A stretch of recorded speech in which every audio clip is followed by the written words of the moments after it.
My wife wanted to get some furniture for the living room. So we went to the furniture store, went to get some furniture. We go into the store, it's raining. It's pouring down raining outside, people. I mean, pouring. We got our hoods on, we rushing. I got our youngest son on my arm. My wife got our oldest son on her arm. We rushing into the store. Get in the store, buy the furniture we was looking at online, and, went over it. Then my wife threw a curveball. I want a recliner. I want a recliner that rocks and, lean back and all this. Now she wants a recliner.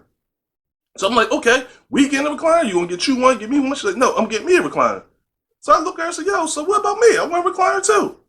So she gave me that look, and fellas, all my fellas out there, we know that look. If you married, been in a relationship for a long time, you know that look when your wife gives you that look. You better look like, you want a recliner?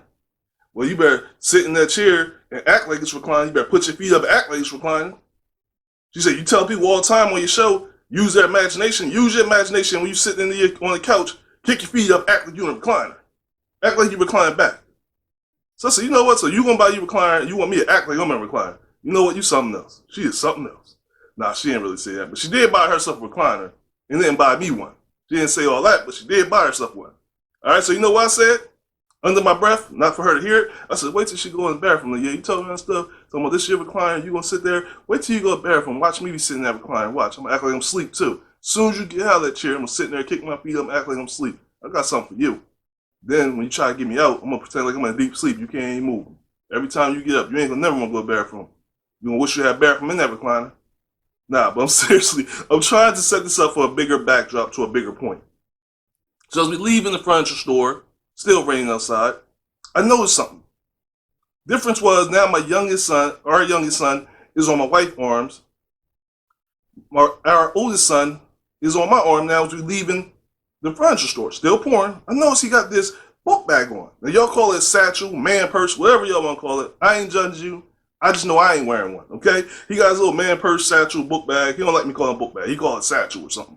The one strap thing. All these rappers and stuff wear it, so he figured he need to wear it. You ain't no rapper, son. All right, just want to let you know that. I know you watching. The point is, I'm saying to him, son, why do you have this on going into the store? He's like, well, mom forgot her purse, so she asked me to hold her charger, her phone, and a couple other things. He had his phone in there. He had his little brother's game there. He had all the stuff in there. So I said, son, do we need any of that stuff in the furniture store? So he's like, well, Dad, Mom wanted to bring the charger in there so she could charge her phone while she's in the furniture store. She wanted to feel like she was actually in the living room while she was sitting in the recliner. No, she didn't say that. He didn't say that. But the point is, he was just saying he has mom stuff there. I'm like, son, we don't need none of that stuff. He's like, yeah, I know that. So I said, why would you bring your book bag in there? He got quiet. Then I went on to explain to him, I said, son, there's some things you got to understand. You're a young black male. Because of COVID, you're going to a store with a mask on. It's wintertime, you got a coat on. A big coat. You have this book bag on, this satchel on. When you walk into a store, they're going to immediately assume that your intentions are to steal. That you're coming into the store with this book bag on because you're looking to steal something. I said, I know that's not your intentions. I know it's not what you want to do. I know it's not what you're trying to do, but that's what they're expecting you to do. That is what their interpretation of you as soon as you walk into that store. I said, so son, if you don't need the book bag, leave it in the car. Don't walk into a store with a book bag on because they're going to assume that you're stealing. They're going to treat you like you're stealing. And then it's going to cause me to react negatively to them because you don't have a reason to steal. Not only that, you were not taught to steal. And that's not your intentions, but you're guilty until proven innocent. You can't talk. You're guilty until proven innocent, son.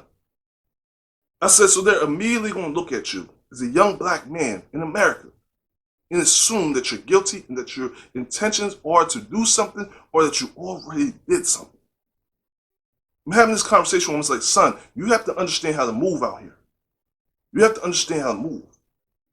My son's 11 years old. He looked at me with confusion. I'm trying to explain to my son, I'm a parent. If I'm nothing else, I'm a protector.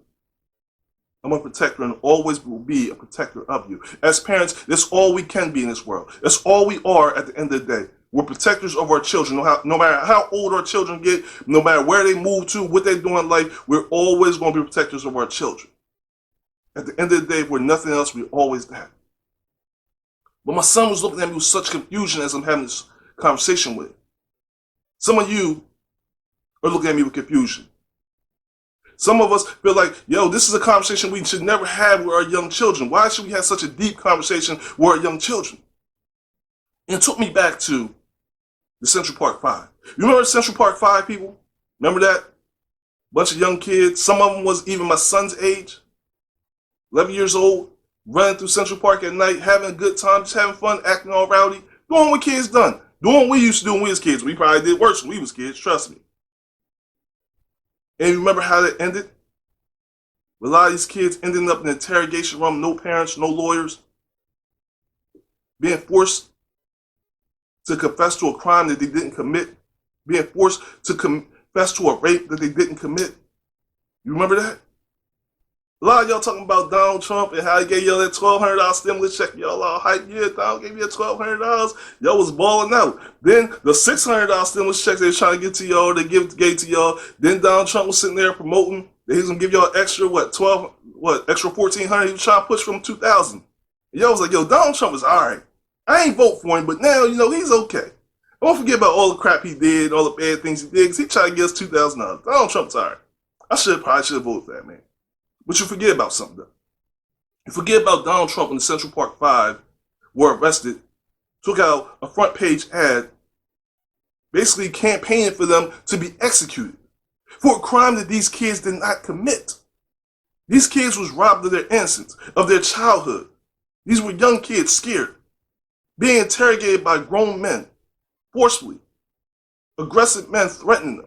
Threaten their lives if they don't confess to a crime that they didn't commit. Only thing that crime they committed was acting rowdy at Central Park, doing what all children done, what we have done. They were forced to jail, losing their innocence, losing their times, never coming out being the same.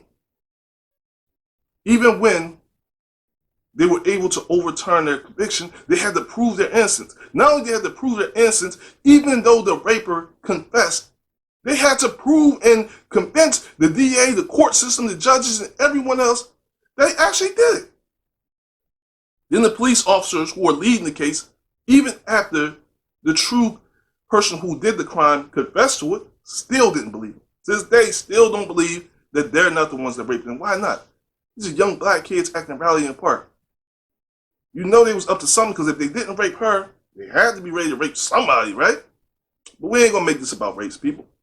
We'll make the point of why I'm talking to my young 11-year-old about how to conduct itself, how to carry itself, how to move, because it could easily be my child, your child. It could easily be them. But sometimes we gotta talk to even older kids or 16, 18-year-olds. We gotta talk to them. Sometimes we gotta talk to our uncles, our fathers, our cousins, our brothers. We got to talk to other people, because see, just as easily as a young kid can be caught up in the system, so can an older one. Remember the Kalief Browder story?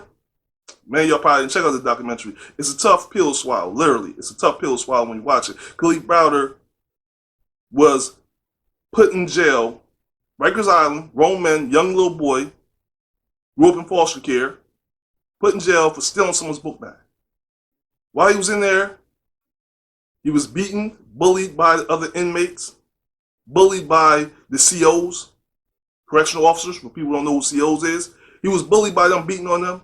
He didn't come out the same. Long story short, young man eventually committed suicide. He couldn't transition from the real world. And even though they told him, just confess, we'll let you out. Just confess to stealing it. Kalief Browder said, I'm not going to confess to a crime I didn't commit. I'm not going to confess to a crime I didn't commit. And they wouldn't release him, kept pushing back his trial date, kept pushing back his hearing. Oh, the court's overbooked, forcing him to stay in there longer. His father abandoned him, even though he had the money to bail him out, didn't want to bail him out, because he felt he was guilty. Kalief Browder was only guilty of being black, being wrongfully accused, something that many Americans, many black people, many black and brown people are convicted of every single day. Just being the wrong color, being at the wrong place at the wrong time. And this is something that's the most painful thing to imagine, because it's as parents, as protectors, it's hard to protect our children from a system that's built against them. But I don't think you're hearing me, though, people. So let me paint this picture in a different way. For all the older people who thinking, okay, but I'm older now, this don't affect us. I want to paint this picture for the older people, okay? For our uncles, our fathers, our cousins, our brothers. So paint the picture, all right? You outside, you decide one night you want to go get some chicken from the chicken spot. You want to go get Arizona iced tea. You want to get some Skittles. As you're walking home or you're driving home, you get pulled over by the cops. Stop and frisk was heavy in New York City. Thank God they overturned that. They say that you look like someone, you resemble the description of someone who robbed a local liquor store, robbed a local convenience store. Now they haul you in. They haul you into the police station. They interrogate you. You fit the description of someone who murdered somebody, or someone who raped somebody. You fit the description. Now I want to paint the picture for you, people, because this is something we got to think about. You're living in poverty. So you can't, not screw bail. You can't afford not only bail, but imagine a lawyer. Imagine a private investigator to investigate and to truly identify where you were, what you was doing, the fact that you only left your house 5 minutes ago, went and got the tea, stopped and talked to Ricky on your way home, and that was it. That's all you're guilty of. You didn't rob the store, you didn't rape nobody, you didn't murder nobody. But here's the point. They got you in this police station. They telling you, like, yo, we have witnesses saying that you was at the crime. We got witnesses saying you raped that young girl. We got witnesses saying you shot that guy. We got witnesses saying that you robbed that convenience store, that liquor store. We got witnesses saying that. Now they telling you that. They telling you got all this evidence stacked against you. You know you didn't do it, people. You know you're not guilty. But they telling you they got all this evidence against you, right? All this evidence stacked against you. They telling you, like, look, this is what you're going to do. If you take this to trial. You beat it, you go home. You don't, you look at 30 years. I'll give you 5 years right now.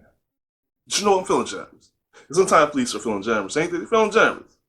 Feeling generous like your grandma on Christmas when she give you those pajamas with the feet in it and the bunny ears. Feeling generous. When she give you that $12 check for your birthday, they feeling generous, all right? So they said, yo, we're going to give you 3 years. I'll knock it down 3 years.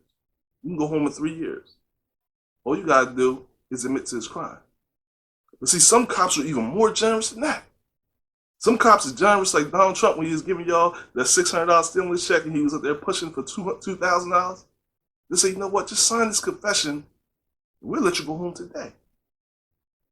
But see, a lot of us, we don't have the lawyers to fight the crime. We don't have lawyers to fight this case. So we think and go into trial, well, we're going to trial with a public defender. Think about it. A public defender is overworked, overbooked. They got cases stacked to the ceiling, literally. They're known, but just look, we're looking for a deal. We're not looking to go to trial. We don't have private investigators to truly prove your innocence. I get that you're saying you're innocent, but guess what? Every single person in prison is innocent of their crime. So they say, look, take this deal, all right? They only offer you 3 years. Just sign the darn deal. You're scared. You don't know what to do. Your family can't really help you. You sign a deal. Do 3 years in prison, in a hard prison. You got to adapt to that. Think about it. You watch 60 Days In. You got to adapt to this new surrounding. The disgusting food. We're talking about 3 years, no Thanksgiving food, no Christmas dinners, no Sunday dinners, no soul food, none of that. So you got to adapt to that. Okay, but that's not the hardest part, because see, you got commissary. So you can kind of adapt for a little bit of that. You can make some tuna boona. And some of y'all make tuna boona now. What's tuna boona? I don't know. Never been to prison. But it's apparently a bunch of mixture of all this different stuff, some oohs and noodles with some Dorito chips and all this stuff. And some of y'all make this stuff right now. I ain't judging y'all. The point is you have to adapt to that, but then you have to adapt to trying to be hard, because see, you can't be your soft, happy self in prison. You got to toughen up. You got to have a tough exterior so people don't bother you, don't harass you. You got to adapt to being around a bunch of men or a bunch of women. You got to adapt to sleeping on a hard mat. You got to adapt to wearing one outfit. Be able to take a shower when you're told to. Be able to go outside when you're told to. Be able to have to go to bed when you're told to. Wake up when you're told to. Y'all don't even want to wear masks. So imagine this. You don't even want to wear masks right now. You having a hard time right now fighting about wearing masks. So imagine being in prison told what you got to eat, when you can eat, sleep, wake up, take a shower. So imagine that. Talking about freedom being stripped away. Imagine that. Now imagine adapting to all these new surroundings. You gotta adapt to being harder exteriors. Imagine your family and the people you once loved or thought was your family. They don't answer the phone for you as much no more. They ain't talking to you. They ain't sending you money after that first 6 months. Because see, they got hard times too. Imagine your heart being hardened.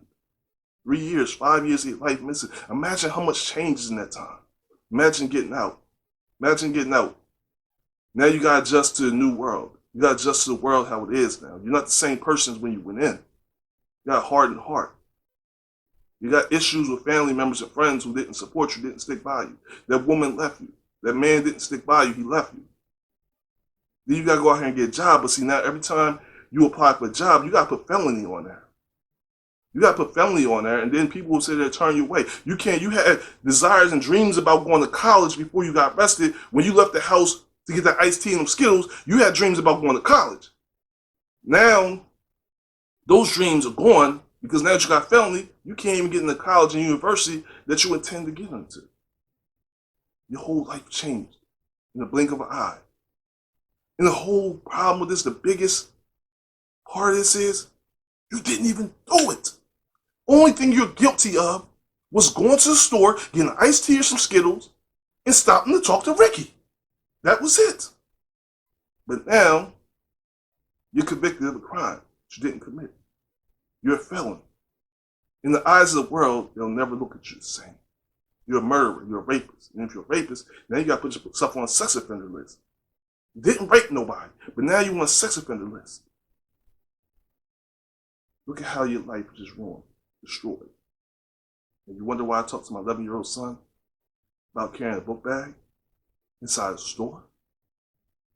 Now imagine this for a second. Imagine this for a second. You didn't commit the crime. For all these people that talk about people being in jail, and yeah, they deserve what they get and all that. Imagine this for a second, people. You didn't commit the crime.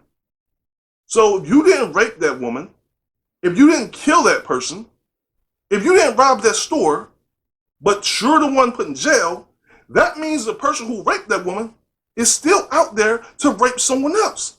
Still out there to murder someone else. Still out there to rob another store. You're not feeling me though, people. You're not feeling me. See, that person's still out there. I was watching this documentary on Netflix. Shout out to Netflix. I'm talking about Netflix a lot today. They better cut me a check. And it was called The Innocence Project, similar to the name of this show. And it was talking about a young man. This man, he got accused of raping this young girl. He was a family friend of this family, raping and killing this young girl. Cops quickly open and shut case. Kind of coerce the young girl's sister who claims she's seen this person. She was young. I think she was about 6, 7 years old. And we'll talk about this in a second. She said she's seen the person who raped her sister. Killed her sister. It was a family friend. That same family friend had a next door neighbor, and he noticed something the day before, like, dude, why are you walking with a limp? Well, he's walking with a limp because the person who not only raped this little girl, raped another little girl and murdered them, almost was intentional to rape another girl, almost got caught by the girl's parents, and had to jump out the window. So he said, I hurt myself playing basketball or something like that. The point is, the family friend got arrested, spent about 30, I don't remember exact amount of years, 30, 40 years in jail. Now, while he's in jail, this other guy, we all didn't arrest, is out here raping and murdering other little girls. This is continuing on. He's continuing to rape and other little girls getting raped and murdered. But y'all say, oh, it's just a coincidence, it's a copycat, it's just someone who's copying this person in jail. Come to find out when DNA comes out, and we'll get to this in a second. I know we ran out of time, we'll get to this in a second. When DNA comes out, find out the person who was convicted for 30, 40 years for raping this girl didn't do it. But the person who was out there raping all these other kids, these little girls, who you allowed into the world to stay out here, is the one who was doing it. And because y'all was so gung-ho, y'all had tunnel vision that you want to arrest this person, open and shut case, that you ultimately put the wrong person in jail but left the other person out to continue to wreak havoc on other family members. But see, police officers, I know they have a difficult job, and we talk about it all the time. It's a difficult job. It's a very scary, dangerous job, but it doesn't change the fact that it also comes with a level of responsibility. But see, a lot of homicide officers and stuff, yeah, you overwork. You got a lot of red on your board. And you're trying to turn red into black. And what you mean by red into black is, red means it's an open case, black means it's a shut case. You're trying to turn red into black, so a lot of times you look for the easiest way to find the solution to it. It's similar to when you took your TV to the TV repairman and they told you, oh, you just need a power cord, or you just need, you know, a new motherboard or something like that, and that's not even the case, then you got to keep taking it back because they still haven't solved the problem. Or when you go to the doctors and they keep telling you that you need a Tylenol, but in reality is you have pneumonia. You see what I'm saying? You go somewhere to these police and they think it's an open and shut case because, see, the person who they seem like could do it, the easiest way to solve this case, we're just going to solve it. Not thinking about the havoc that's left behind. All that's left behind from you doing this. Not thinking about the fact that you're leaving the true killer, murderer, raper still out there in the world. But see, then we talk about the young girl, 6, 7 years old, who says she's seen the family friend doing it. You see, sometimes our eyes lie to us, don't we? We talk about looking at things with soft eyes. Sometimes our eyes lie to us. See, it's been said and proven through trauma. See, we see things we want to see. We see things and we get confused. Sometimes we see things and it's not necessarily what it is. Like, for instance, you might thought you seen something, but you really didn't. You might thought you seen that apple juice on your table, but it really was. Oh, what's that? Oh, sorry. I thought I seen somebody standing there. Wasn't nobody standing there. See how your eyes play tricks on you? I thought somebody was standing there and they wasn't. But see what I'm saying? We see things like you be sitting in your living room right now. You think you're seeing a spirit. You're like, what the hell is that? You think you saw a spirit or something. It wasn't a spirit. It was just, you know, your kids coming downstairs or you just imagination. I mean, we see things and we think we seen them, but it's not really what we seen. So sometimes even our eyes play tricks on us. Yellow Boys got a song, My Mind Playing Tricks on Me. Dope song, check it out. All about, you know, they thought they seen things that they didn't really see. Think they was high. That's probably what it was. But then you got to think about with DNA. But then you got to think DNA. DNA solves everything, right? DNA is a way of definitively saying that someone committed a crime. But then you got to think about DNA, human error, put the two together, things can go quite wrong. Think about when you got people overworked in the lab. A lot of cases, a lot of criminal cases, a lot of DNA. So things get mixed up. Things get confused. Then you got a person in the lab that makes a mistake. But I don't want to take responsibility for it. Start switching stuff around.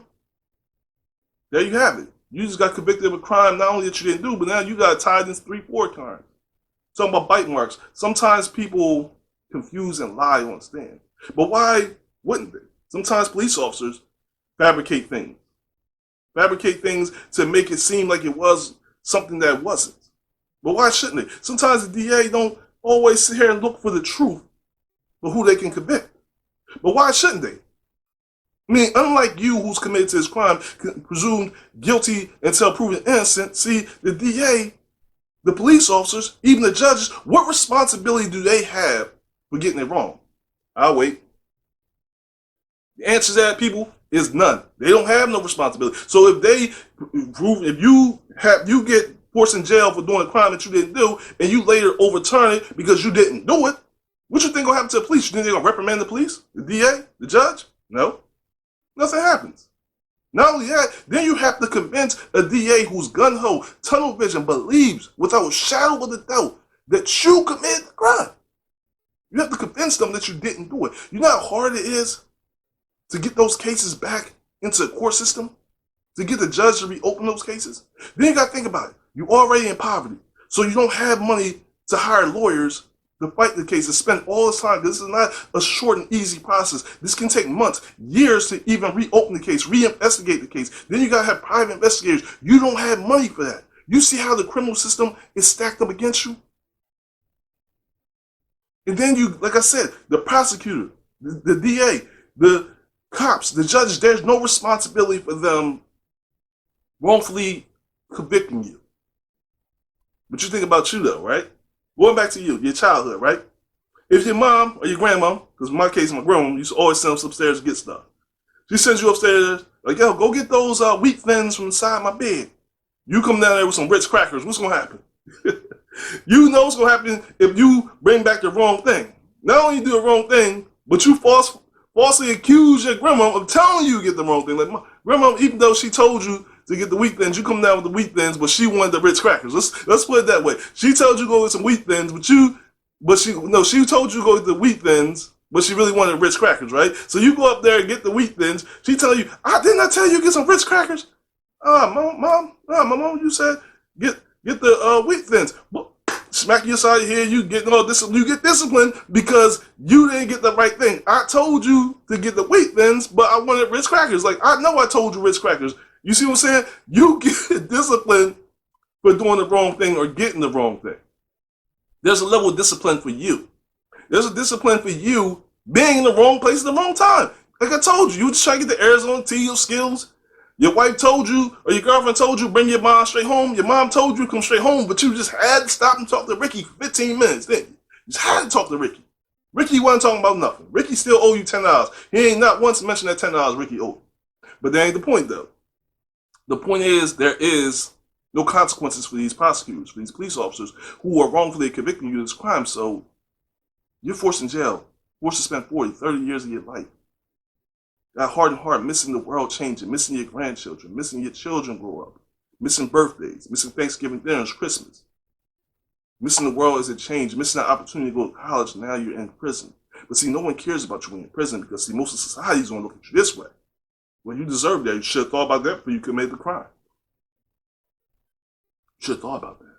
We talked about slavery a lot in the last year. We talked about slavery a lot in the 13th Amendment. We know that you're legally able to be a slave if you go to prison. Oh, no, it's right there. It's in the text. Read it. Read it. All your rights are stripped away once you become a convict. And once you're put in a prison, you are legally able to be a slave. A slave meaning work labor. Whatever they need, you're a slave to those correctional officers. You're a slave to whoever runs that facility. You're a slave to the governor. You're a slave to the government. Become a slave. Your mind become a slave if you allow it to, but you gotta sometimes pull your mind out to be free.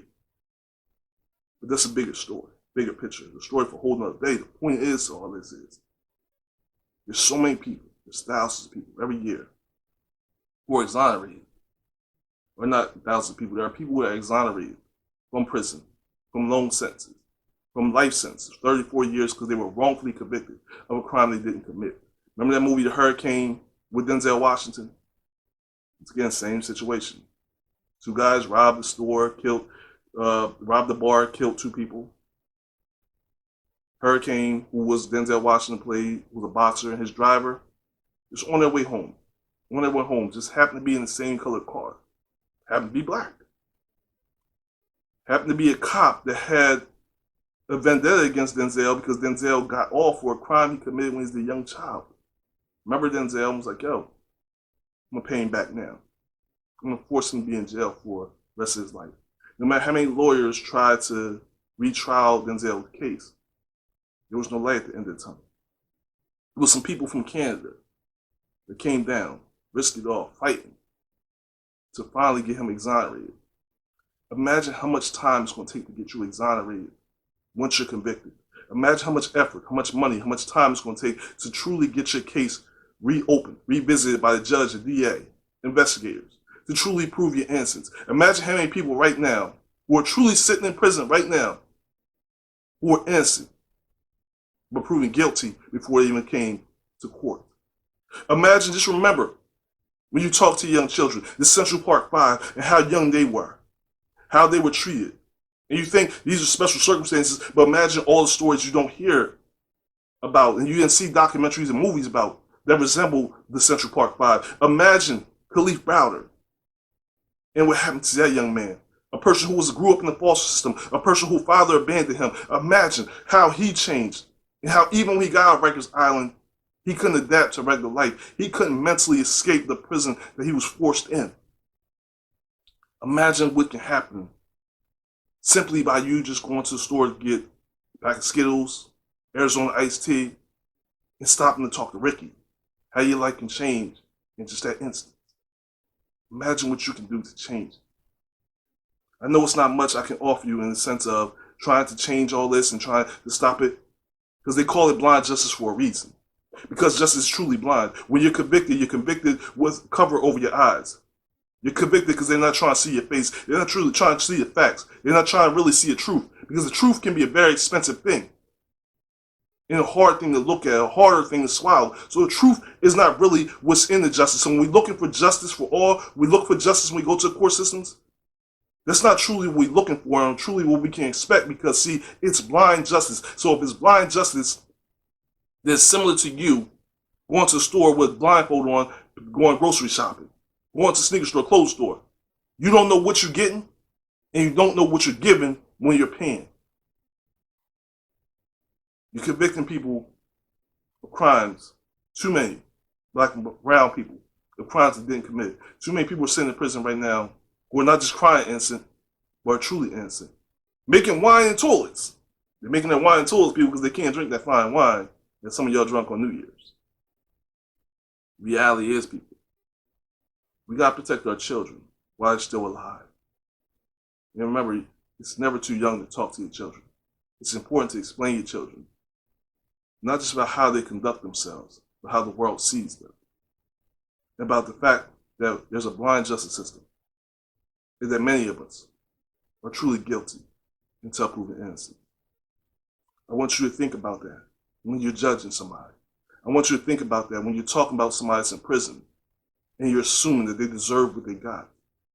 They deserve where they are. That until you truly know the true facts, not what's being told to you, but the true facts, save your judgment. Save your judgment for the day that you will be judged.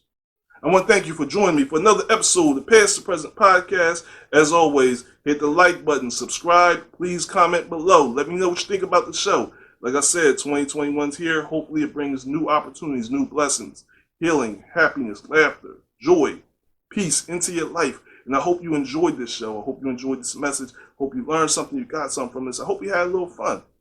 But the more important thing is, hope y'all stay safe, stay healthy, stay tuned. Peace.